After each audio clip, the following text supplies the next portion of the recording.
Hello everyone, welcome to another ODNT Spotlight. My name is Steve DeWinter, and with us today we have wonderful author, editor, artist, reader, fangirl, blogger. She's doing it all. She's getting herself very busy with this. Megan Manzano. And she right now is also an editor for Fantasy Works Publishing, and she's had some short stories published in the Anglerfish magazine, Teen Ink, Everyday Fiction, and she has a new story coming out very soon at Mandolin House. And so let's go ahead and let's switch on over to her. Hello. Megan. Hello. Hey, welcome to ODNT Spotlight, where we shine the spotlight on you. Thank you for having me. This is really exciting. I liked the accumulation of words you threw in to describe me. That was pretty good. Did I cover everything, or did I leave anything out? I think you got it. I'm very impressed. I got it all. All right. Well, why don't you go ahead and tell us a little bit about the inspiration, the writing bug. How did the writing bug grab you? I don't actually remember a time that it hadn't grabbed me.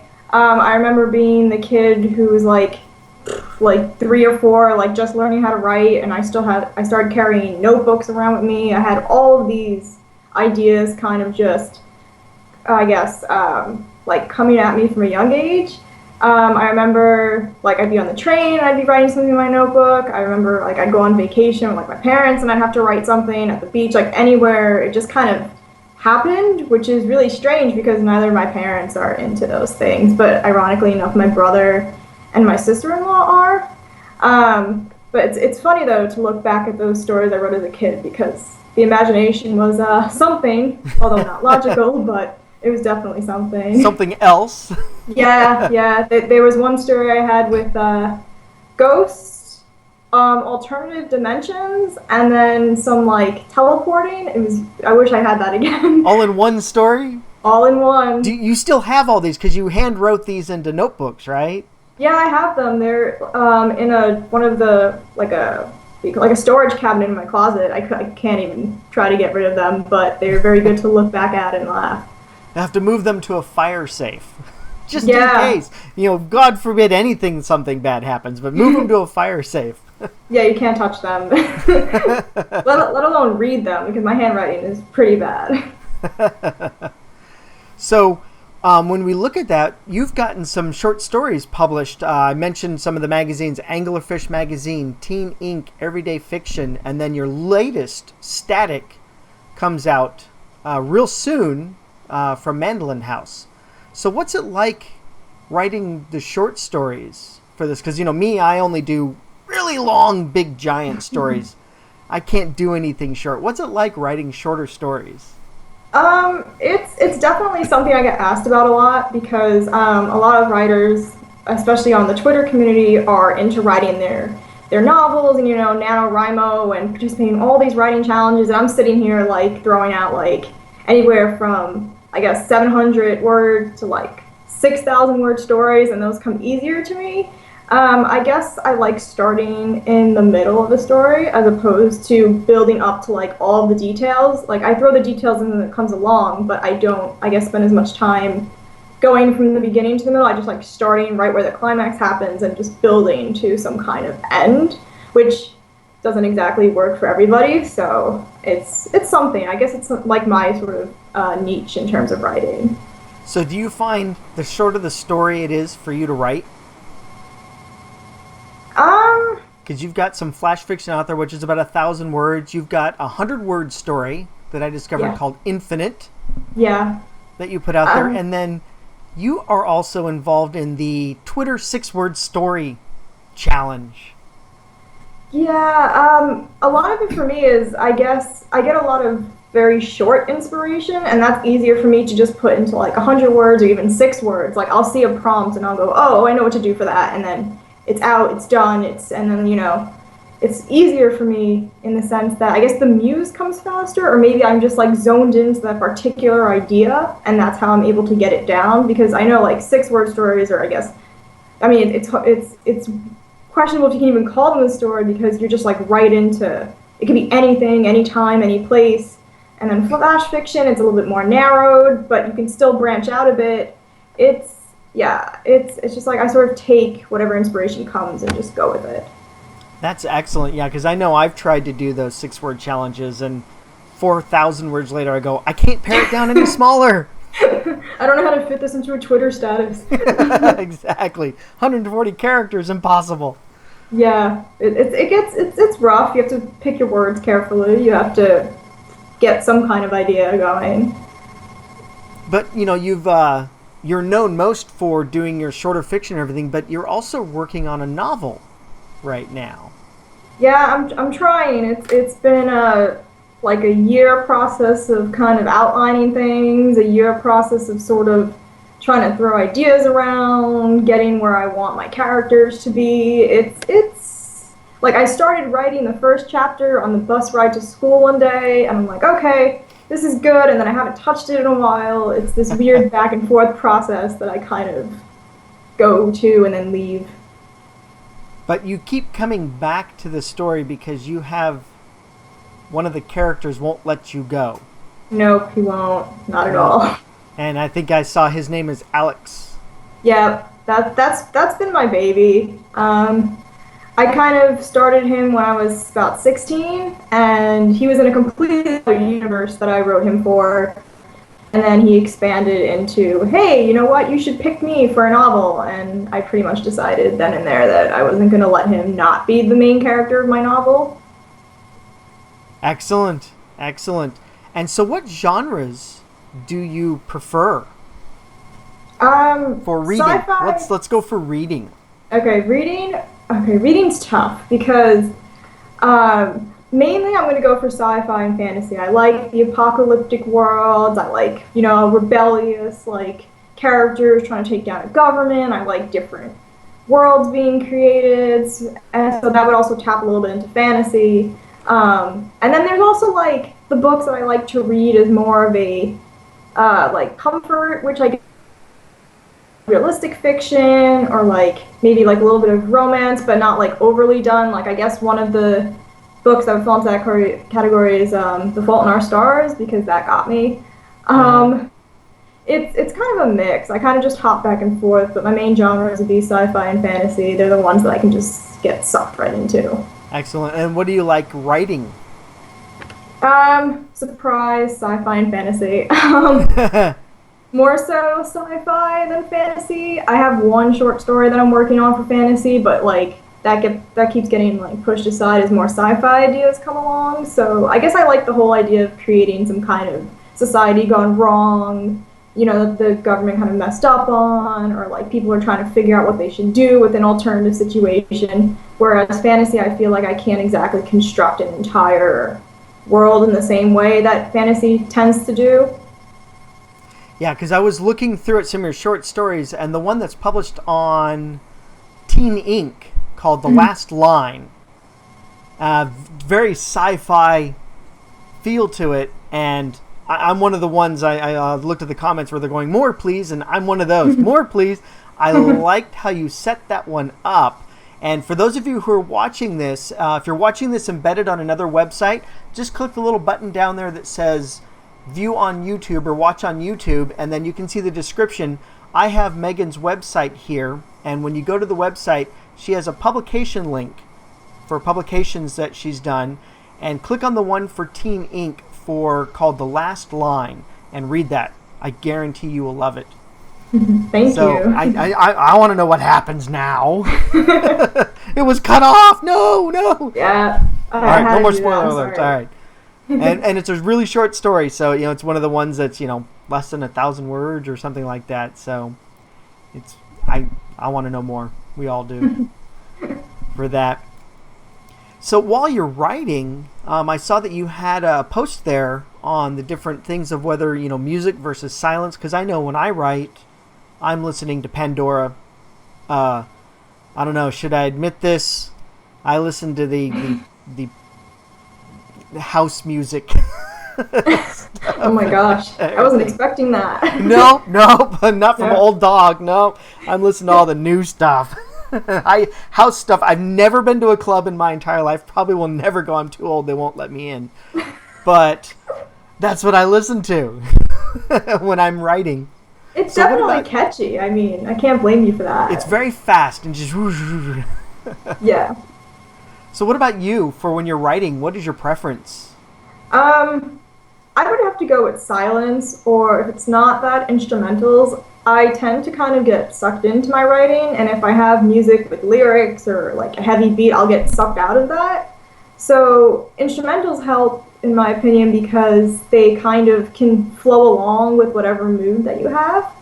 Whereas things with lyrics or like strong sort of presence takes away from that. And then usually if I'm really, really hooked into something, it's complete silence. I've been told I'm very strange for doing this, but that's just kind of where I've fallen into. And it's always been that way. Even when I was a kid, like I'd just be sitting on the couch, like zoned out for a couple hours with nothing else, no background noise. It's very strange, I know. Everyone was sure you were dead. Yeah, that's about right, actually. Especially when I read, too. My parents are like, is she even there? What's going on? She snuck out. She went to a rave. Yeah, Nope, that's nope, not just reading. her.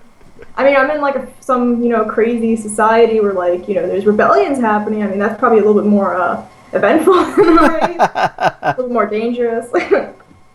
You were living a much more exciting life. Definitely. And so you self-describe yourself as a book addict. Yeah, that'd be about right. And so as a result of that, you went and you now work for Fantasy Works Publishing as an editor. Yeah. And this helps you feed some of your addiction? It does. It's very interesting to see like the other side of the process, like how a book doesn't just appear and you kind of ignore the fact of where it came from. I've done editing work prior to Fantasy Works, but Fantasy Works is like my first official job, which is really cool. And it's interesting to see like kind of the process that goes into writing, how it's a bunch of different people sort of getting their hands dirty and working with the story, checking for the little things like those periods, if there are, that misspelling, that typo that you forgot about, and then just how it all comes together and the author gives you the story back, you give the story back to the author, and then eventually you get to a final product. And that helps because, you also get to read things that aren't out yet, which is fun. You get to read a lot of stuff first. Yes. But with all the warts that you help smooth out. Yeah, it's good. It feels good to be able to know that I helped somebody get to where I hopefully want to be in the future. So excellent. And you're also learning some great skills, even though you can never edit your own work. Oh man, editing my own work is tough.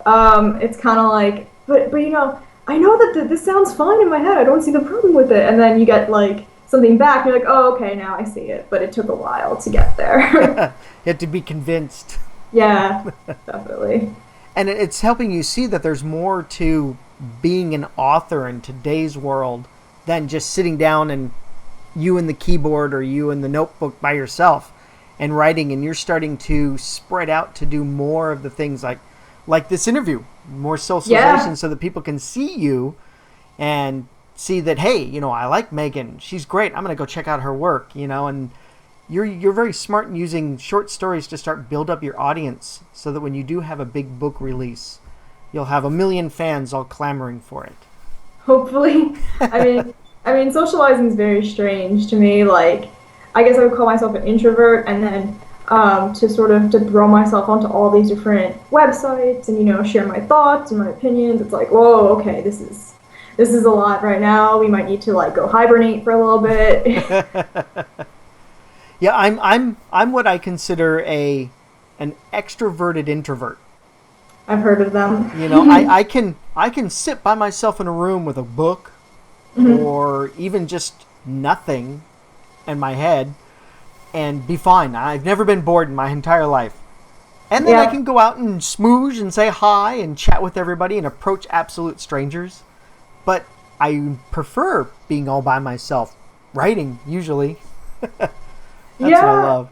I can relate to the introverted part. The extroverted part is when I have to step back a little. I'm approaching strangers for me is kind of just like stumbling over my own words and hoping they get somewhere. So I commend you for being able to just approach a stranger like, hey, what's up?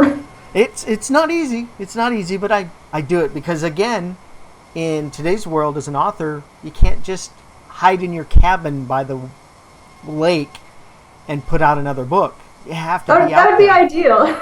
That would be the best. It would be just like, oh, new book, here you go, let it get all handled, and then next thing you know, people just read it, but sadly, that takes more work than that. But we got to get out there and we have to socialize and everything. Yeah. So how have you found having to do other stuff? You started your blog on WordPress, you're on Twitter, you just launched your Facebook page, what, a week ago?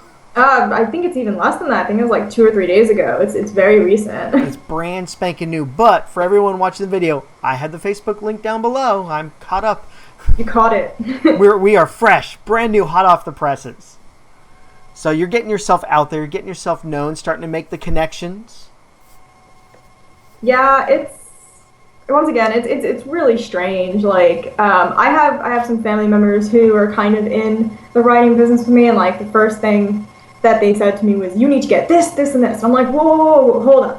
What do you mean I need to get this, this, and this? Where do I even start with this, this, and this? And then, I started up my blog when my short story, my flash fiction piece was published in Everyday Fiction, because I'm like, all right, I want to get this out there. I want to kind of start with something coming out. And WordPress down, I went to Twitter. And then just 2 or 3 days ago, I was told, hey, you should give Facebook a try too, just for all the people who can't reach you on the other stuff. And I was like, oh my god, here we go. Here's another account. Here's another thing to have to like shove things at. But it's definitely very strange for me who's introverted, who kind of like doesn't always know what to say about things. And now you're going to be on YouTube, which has the largest worldwide video viewing audience in the history of humanity. Oh man, that's pressuring. That's a lot to take in. They're gonna like turn this off and go hide somewhere and read. Yeah, just not coming out for 2 weeks. Where did Megan go? Mystery. We're still trying to locate her. So, all right. Now I noticed also on your website you talked about some tropes in young adult and your frustrations with those tropes. Yeah. Tell us a little bit about that. Okay, well that post actually stemmed from reading several books in a row where all the plots were a little bit predictable.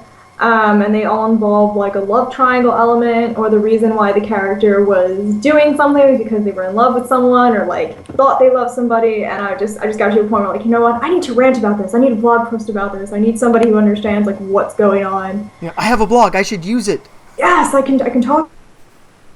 Who actually like understand what I'm going through. Yeah, it was basically just like, okay, I understand that, people are affected by relationships and are affected by other types of people, but my question was just, why does every single story have to be guided by a love plot, Like, me personally, I felt like a lot of my growth came from just being sort of isolated or hanging out with like 2 or 3 people who like were not my significant others or anything like that. And I'm just like, why is every story having to deal with like, people falling for somebody, or like this beautiful mysterious person, or like this hunky guy showing up? Like, it just felt very like, I don't mind it every once in a while, or if it's done where the main character sort of keeps who they are and like the romantic element helps them, as opposed to them being just swept up and changed by this force. So I just got a little fed up. I had a blog about it. I had to just let it out of my system. And I like the title you have for it, is the I Love You, No, I Love You More. Yep, how to make it gooey and sappy. And we expect that from the romance genre, but should it be in the young adult genre? And that was, I guess, the gist of your complaint. Yeah, I think for me it was just sort of like, I expected in the romance. I'm not really a huge fan of romance, so I tend to not read it. And then I like YA literature. I'm going to admit I'm a proud supporter of YA. I think a lot of the ideas are very fresh, a lot of very new. But then it just started bothering me where they started making it seem that every YA story has to have a romantic element or some kind of love element, where, I feel like in reality, we're not dealing with all of these kinds of things as a young adult. I mean, sure, they're romantic, they're like relationships involved, but it's not, there's so many other things that I think but it's not the focus of your life of becoming a young adult.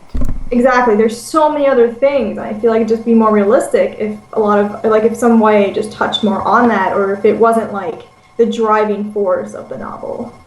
So your big novel that you have coming up, what genre category have you picked for that one? I would throw it into sci-fi. I don't know if it's YA or adult yet. I think that'll come more with. I think the content of it might be adultish, but I don't know exactly how that'll fall in once that's all put together. Excellent. So we can expect that in about 15 years. I want to hope for sooner, but we'll put that as a good time, a good countdown. A good time to shoot for, and anything sooner than that is just gravy. Yeah, anything sooner than that is like, yes, I did it. Well, because you're starting to get more and more of your short stories out there and published and everything, so that's great. Yeah, I'm really lucky for that. I didn't expect any of that to happen. It just kind of turned into, oh hey, congratulations, we were taking this, and this, and I'm like, oh my god, really? Like the most recent one that I'm coming out, I remember I was with one of my friends in their dorm, and I just started screaming, and he's like, what's the matter? And I was like, this is. I had my freak out, and then I had to go back to, all right, let me click the accept button and make sure this is an actual thing.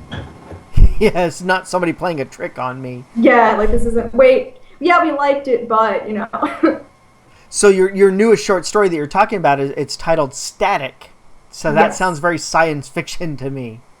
It's science fiction-y. It's science fiction-y. It's a little dark. It's a little strange. You could say. I tend to write things that aren't exactly normal because it's easier for me, which is, I guess, strange in itself to say. Yeah, but what I love about short stories is we can get a very broad category, very broad selection of stories that don't fit the mold. Yeah. And that's I think what's best about writing short fiction, and that seems to be what you're really drawn to, is not fitting in the mold. Yeah, I tend to not write about very conventional stuff, I guess, or I tend to put a twist on it that's different than what you would expect. And it's funny because as I look to submit my stuff to all these places, like I try to just get a good gist of what's out there and also like what would fit my work. And there are some places that are like, oh, we want new things, we want things that break literary conventions. And I'm just like, well, great, I'll try you out because my stuff would probably not be handled by anything else. So it's good to see that there are literary magazines and places that are kind of looking for things that aren't stereotypical, and just the fact that a lot of famous authors were considered unconventional and weird when they first got their stuff out, and then it became like classics that you read. So it's Right, exactly. you have to just kind of try it, go for it. Yeah, so in about 40 years, Megan Manzano will be the one that we all go, well, we should write like her because she's got the the pulse on how the genre is. When now you defined it. Oh my god, that's still way too much pressure. And if that ever happened, I think I'd probably fall off my own chair and just be like, okay, wait a minute, how did I get from like writing in notebooks to this kind of crazy title? You do that by sticking with it. Yeah, I mean, yeah, that's about right. However we get there. Excellent. So we were talking a little bit earlier before the show started, and you're a big fangirl of Netflix binging. Yeah, it's Now, it's guilty. I'm guilty. I know. I sat there, and one of my first tweets that I did when I got Netflix is I watched every episode of Malcolm in the Middle, all 7 or 8 seasons. Oh my god, that's so funny because I watched that over the summer. Yeah, it was the first show I watched, and then I tweeted on Twitter and said, one of the few tweets I do. I don't do a lot of Twitter, but I said, just watched all 7 seasons of Malcolm in the Middle. Thanks a lot, Netflix. It's great though, isn't it? I mean, you just get lost in it because like, oh, half hour, another one. Next thing you know, it's like midnight, and all of a sudden you realize you haven't left your bed. Right, I could either watch an hour and a half movie or 3 episodes of a show. And you lean more towards the show. And then 9 episodes later, you go, I gotta go to bed. Yeah, see, you have to, but whether you do that is the problem with binge watching on Netflix. That's true. I say that, but do I listen? Sadly, I don't think most of us do. Nope, that's why it's binging. We won't stop. I think I saw an article recently, like that's an official term now. Binge watching, yep. Thank you, Netflix. You've changed how we've. Well, you know what? I've always wanted to do that with television. Just sit there and watch it. And you could never do it until Netflix came along. That's true because it would be because you either had to wait for like a holiday marathon or it just would happen like prior to a season starting. You know, you don't have the luxury of knowing that you'll have the time to do that. Right.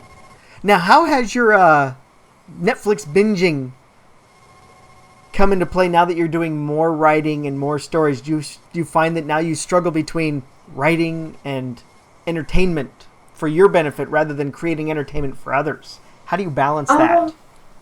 I think it honestly depends on the day. Because there'll be days where I have so much writing news and I'm like, okay, I'm gonna write this, this, and this, and it'll all be sorted. And then maybe if I'm done with that, I'll do like real life things. But then there'll be days where I'm just like, I really want to watch this season, or I really want to watch this. For me, I tend to, when I get hooked onto shows, I just stay with them. So I'll finish seasons in an entire day. And it mystifies people that I talk to because they'll tell me, check out this great show, and then I'll tell them, hey, I'm done. And they go, what are you talking about? The answer is right there. So, I mean, I guess I kind of alternate to both extremes. And that's I don't know if that's a good balance. So you don't keep an even balance. You go all the way one thing and then all the way the other thing. Yeah, it's good and bad. So it's not balanced, it's seesawed. Yeah, that's actually, that's a good term, yeah. I like that. There you go. And so that shows your persistence at you're just going to go all the way with it, which is great because then we know that we're going to get some of the best stories from you because you're going to take it all the way and dive deep into the emotion and the character. Yeah, that's what I like to do. I can't write anything unless I'm extremely inspired, which I know there are a lot of things on like Twitter and just general like blog posts that, you have to write every day. And yeah, I write every day for like things that aren't really like my short stories or whatever. But then when I get the idea for a short story, it's like, all right, we're doing 10 pages a day, like right now until it's done. So So you've taken the binge category to writing. I'm going to binge write this story and get it done. Yep, it's moved to that as well. It's just like I get an idea, and next thing you know, that's it. I'm just going to write it out until I run out of the sudden inspiration that came. That's excellent. So what's next for you? You've got the story that's just coming out now. I take it you must have some other stories out there waiting to hear back from other people. Yeah, if you were to see my email list right now, the last probably like 10 emails are stories that I've sent out to literary magazines waiting to hear back from. So there's a couple of short stories that I have that I'm trying to get out there. Some sci-fi, some that fall into the sci-fi horror genre, and then there's some that are like a little realistic fiction. So I've kind of tapped into a few things waiting to hear back from. So it's very tracking. Excellent. So I've covered everything that I've done. Oh, wait, and there's one more thing here. So you've got a thing on Twitter, One Line Wednesdays. Yeah, I love them. And I was reading through some of those, and they were really good. I like that. And so are these lines from stories that you've done? It depends. Some of them come from stories that are work in progress, or some that I kind of started to pick up but then stopped picking up, and then some come from my role playing that I do on Tumblr, which is where you kind of just create characters and throw them into a world with a bunch of other writers who are consistently writing with you. It's kind of whichever muse is the strongest for that day is where I throw the One Line Wednesdays from. So role-playing on Tumblr, this is the first I've heard of this. Of course, I am an old dog, so I sit here and listen to rave music on my iPod. That's as far as I go with excitement. I mean, but that's really cool, though. Like, that's interesting. That's a good fact to throw out there and completely break the ice with somebody. And you drew it out of me. Uh-oh. So what's this role-playing? It's good. So what's the role-playing on Tumblr that you do where you create characters? All right, I'm going to try to explain this as easily as I can. I've been doing it since I was 14. It's kind of how it's kind of like the transitionary thing that led me from just writing for fun and writing as a career, I guess you could say. Basically what you do on Tumblr is there are pages that people create, and they have a particular setting or a particular plot. And then sometimes these people who create it will also write characters for you. And you can sort of pick the character that you like, audition for them, and if they believe that you suited the character, you will have that character to write with all of the other people who have done the same process. So how I started role playing on Tumblr was I found out about these things and I gave it a shot, and here I am 6 years later still doing it. So Wow. it's kind of just you have a character in a particular setting, and you kind of write back and forth with other writers, and you kind of grow in strength. You get like I've taken some of my role characters and made them into my own short stories. So you get a lot of experience on different types of styles, different characters that maybe you never thought of, different types of complexities. It's really fun. Wow, that sounds like a lot of fun and a lot of practice for writing. Yep, if I'm not writing a short story, I am role playing and getting that writing practice in. So every time you take a break from writing, you're writing some more. Yep, that I just alternate between what source. And that's when you knew that this is what I'm going to do with my life.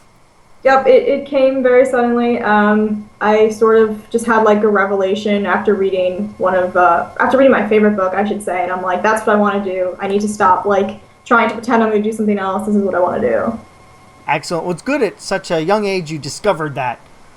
You know, a lot of writers, when they wait until they retired from the thing that they were doing to say, well, now I want to write. And you're like, you know what? Nope, I'm going to do it now. Got my whole life ahead of me. Let's do this all now. Pretty much. I guess it just sort of, I couldn't think of anything else I wanted to do. Like, I threw some ideas around, and then they never stuck the way that writing stuck. So I decided, you know what? This is my focus. This is what I'm going to do. And after I kind of had that thought solidified, that's when I started doing it all the time. And yeah, your brain said, yes, that's it. Yes, and all the ideas just came at once, and it was a mess. That's excellent. That's wonderful. Very cool. Well, I've covered everything that I've got for the questions that I had come across. Before we shut down the interview, is there anything else you would like the fans watching or potential readers of your work to know? I guess I would just tell any potential fans and future readers thank you for listening to me talk about all these things, and I hope you do follow me because I do have a lot of stuff that I plan on hopefully getting out there. So I just appreciate your time, and I want to also thank you for having this interview and having me. Well, thank you very much for being on my show. So I'm going to go ahead and switch over to my other screen. I'll shut down the interview, so don't hang up just yet, Megan. I'll come back to you. We'll chat for a little more. All right, sounds good. Thank you very much for coming on the show. Thank you. All right, so that was Megan Manzano, and a wonderful writer and doing all sorts of things and being able to take the short story form and use that to hit on a lot of different things that appeal to her and appeal to the readers as well. So again, check her out I have her website down below, her WordPress website. She's got some really good blogging things there. But I highly suggest clicking on her publications link and checking out the articles that she's had published in Anglerfish, Teen Ink, Everyday Fiction, and the one coming up called Static. I haven't read that one yet, but I read the others, and they were really, really good. Especially click on the one for Teen Ink called The Last Line. That one's very cool. But once again, my name is Steve DeWinter for ODNT Spotlight. Thank you very much for watching and meeting another new author / editor / blogger / fangirl / she does it all and everything. So don't forget to subscribe to ODNT. I got many more authors, artists, actors, musicians all coming up, so you'll definitely want to be informed about those. So thank you very much. Have a great day. We'll see you later. Bye.